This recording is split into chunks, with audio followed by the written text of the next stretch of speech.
lang siya, tapos nakatulog siya ulit. Kaya tulog ko siya ulit.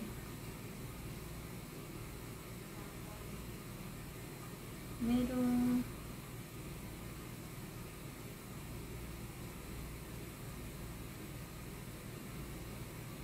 ang daming, gusto ko sana i-start na yung orientation, pero baka kasi magising na naman si Ali, tapos i-close ko na, kailangan ko siyang i-post na naman. Mamaya na lang pagka dating ni Greg mamaya. Pati na rin siguro yun, mag-alas 3 na yun. Yung sa mga nagtatanong guys, punta lang kayo sa mag-research din kayo kasi meron ding mga student loans na pwedeng gamitin, pero yung mas kinamit ko kasi is yung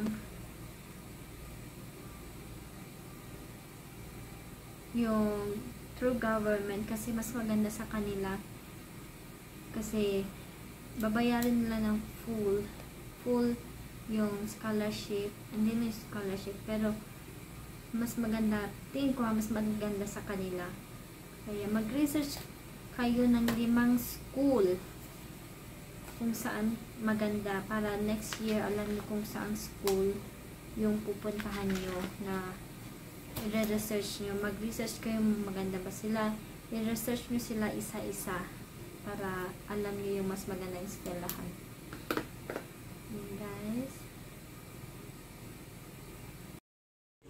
Ayan guys, andito na nga pala si Mr. Kaninang-kanina pa at gutom na gutom siyang dumating. Hindi siya nagbaon ng mga pagkain niya. Nakalimutan niya, minsan talaga nakakalimutan niyang magbaon ng mga pagkain niya. Nagbabaon lang siya minsan ng 2 hard-boiled egg, minsan yogurt, tapos 2 banana. Kaya kanina pagdating niya, sabi niya magluto na daw ako kasi sobrang gutom na gutom siya at uhaw na uhaw siya. Ni ultimo, pati tubig niya nakalimutan niya. Hindi talaga siya i-stop sa store para bumili ng mga kakainin niya or mga iinumin niya, mga tubig or Gatorade, kasi minsan ayaw niyang huminto sa mga store.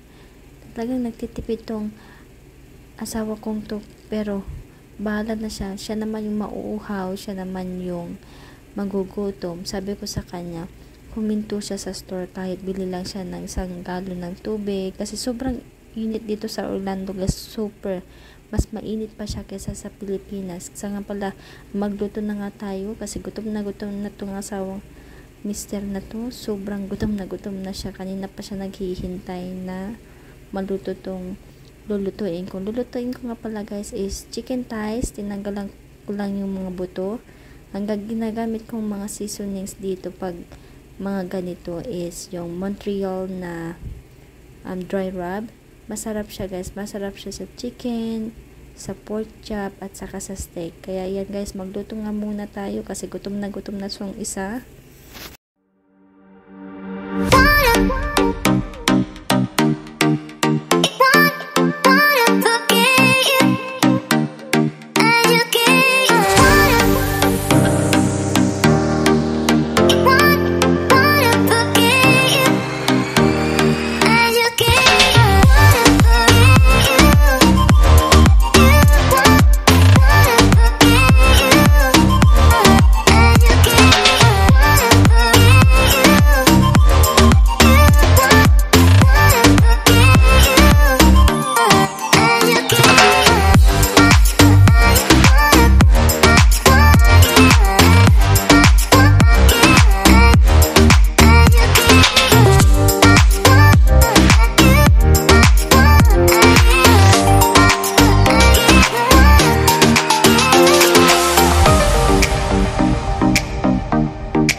Greg si Ali ng saging. Gustong gusto niya yung saging. Ayaw niya yung peach. Naasim man siya sa peach. Medyo tart nga pala yung peach. Ayaw niya. Yung gusto niya saging. Siguro masasanay din siya sa mga lasa kasi paunti-unti ko siyang binibigyan ng mga bagong prutas, pero hindi ko pa siya masyadong binibigyan ng mga prutas, guys. Pakunti-kunti lang at saka hindi araw-araw ang pagbibigay ko ng prutas sa kanya kasi minimaintain ko yung mga prutas kasi sugar din siya, guys. Kaya ito, lutuin na natin to. Sinabi na naman niya magluto na naman ako ng mabilis kasi super gutom na siya. Tignan niyo yung kinakain niya is saging. Kaya gutom na yung mister na yan. Malapit na din ito maluto, guys. Tignan nyo, crispy din yung balat. At tutuin na natin to. Tapusin na natin to paglulutong to.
Gumawa nga din pala ako ng sauce ng chicken at saka yung mixed veggies na in-steam ko kasi walang kalasa-lasa yung mixed veggies na yung pag ini-steam mo.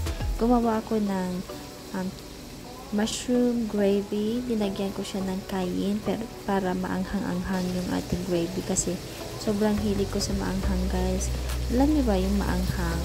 Kung mahilig kayo sa sili,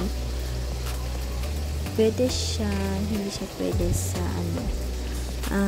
maganda siya for the heart, na tatanggal niya yung mga health issues mo sa heart problem. I-google nyo lang, guys, basta alam ko maganda siya sa heart. Kaya ito, guys, lutuin na to.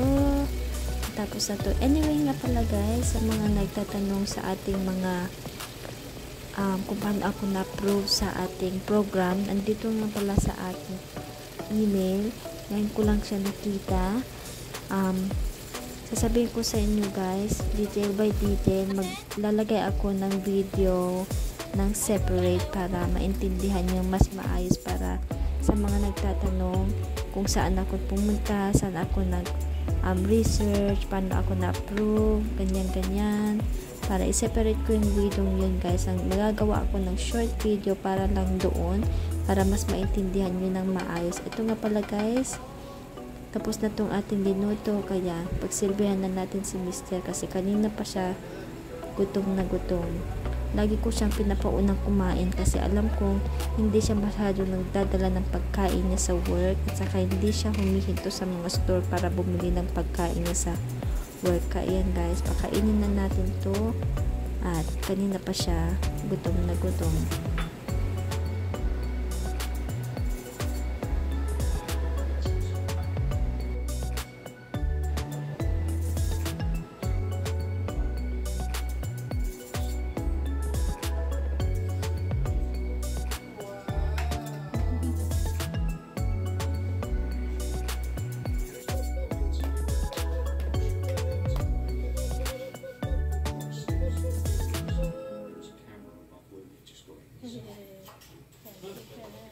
Ayan, guys, tapos na ako magluto, kumakain na si Mister. Ito namang isa, nagpapabida pa sa aling maliit sa akin. Papakute, ang cute ni Ali, guys. Yung mga legs niya, yung mga rolls niya, tingnan yung laki-laki na niya. Sobrang bilis-bilis ng panahon. Mamaya-maya magbe-birthday na yun. Ang bilis ng araw. Matlapit na nga din ang kanyang first birthday. Saka nag-iisip ako kung anong magandang theme sa kanyang birthday. Siguro nagugustuhan ko yung mga pastel color ngayon kaya tingnan natin guys. At saka nagugustuhan din niya kasi si Coco Melon, saka si Ping Pong, pero parang mas pang boy yung Coco Melon kasi green kasi siya. At si Ping Pong, wala akong magandang makita kay Ping Pong.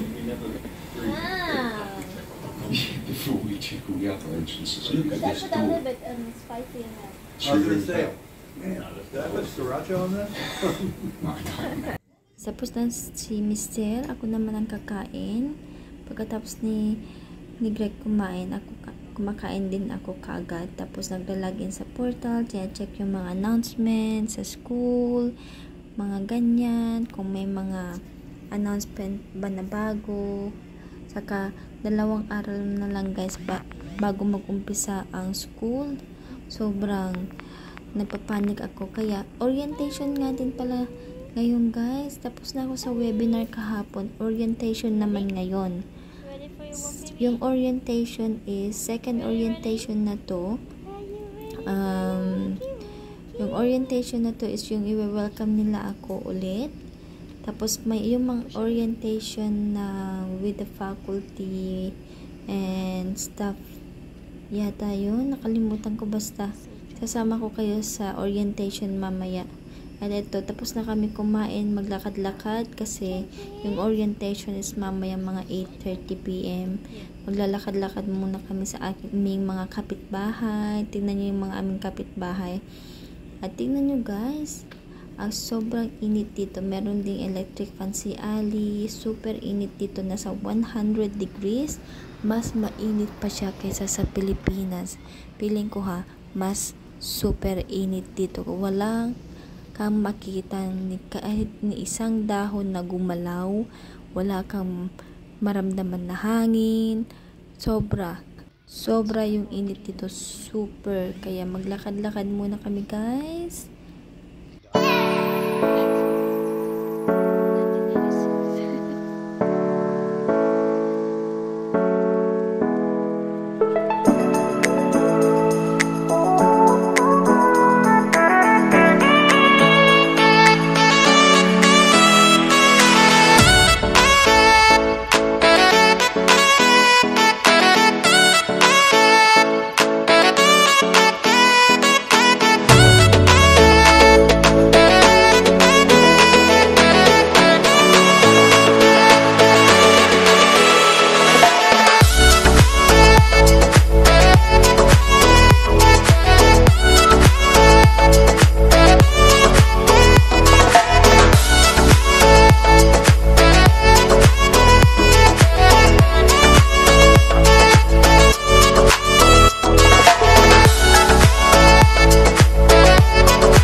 Kapitbahay namin ayaw nilang lumabas.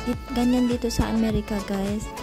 Ayaw nilang naarawan. Mga Amerikanong takot maarawan. Mga vampira yata tong mga Amerikanong to. Pero iba yung asawa ko. Gustong-gusto niya nagpapaaraw. Gustong-gusto niya nagpapatan. Mas maputi na nga ako kaysa sa kanya Saka si Ali. Mas maputi na kami ni Ali kaysa sa kanya. Mas parang Pilipino pa yung kulay ng asawa ko. Tingnan nyo, kahit meron isang tao kanina, pero linabas lang niya yung aso niya para umihi. Tingnan nyo guys, walang katao-tao sa labas. Inikutan namin yung buong kapitbahay namin, wala ka man ng isang tao makita. Super init kasi dito sa Florida guys, 105 degrees. Tapos ng isang araw, sabi ng asawa ko, pagpasok daw niya sa sasakyan, nasa 114 degrees daw yung loob ng sasakyan niya bago siya umuwi. Tingnan nyo guys, wala na isang tao.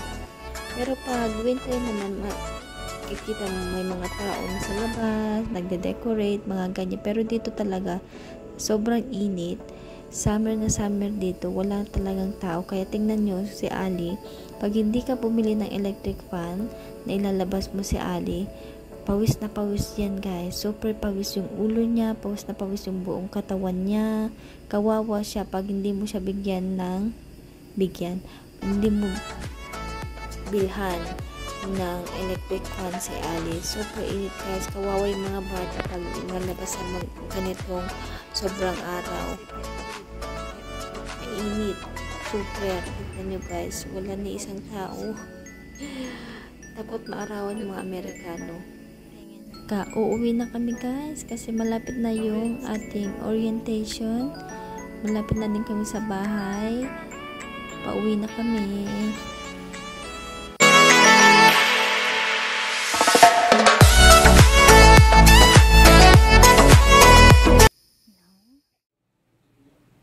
Navigate to the course syllabus option.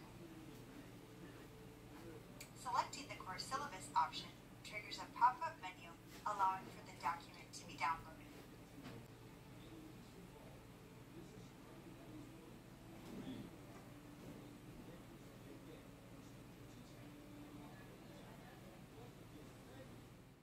I'm excited to welcome you to the University of Phoenix, and I want to thank you for entrusting us to meet your educational needs. I think you made the smart choice to invest in yourself and your own personal and professional development. And to do that here, the University of Phoenix was founded in 1976 by Dr. John Sperling. He identified that there was a population of students who were not being served well by higher education providers at the time. That working adult students in professions from teachers to police officers needed a much greater level of flexibility. They also wanted an approach to education that recognized and respected the knowledge of prior education they already knew to expand and innovate the way we serve working adults. We strive to gain a deep understanding of our students so we can provide the level of service and support you need to achieve your educational goals. We work to gain a similar understanding of the needs of employers in the industries that align to our programs. To that end, we produce learning content that is relevant, engaging, and has you learning the skills and administrators who deeply care about your goals and dreams. You will experience challenges, but just as our million-plus graduates have done before you, you can overcome them.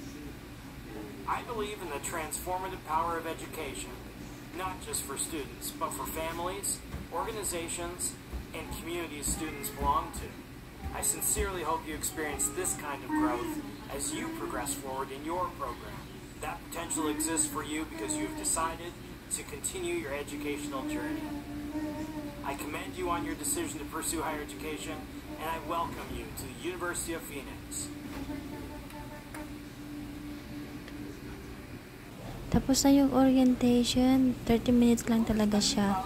Tapos, hindi ko alam na may quiz na itatanong sa pinakadulong-dulo. Meron yatang 5 or 10 na tinanong doon, all about doon sa mga binabasa sa'yo sa orientation, sa video, sa mga ganyan.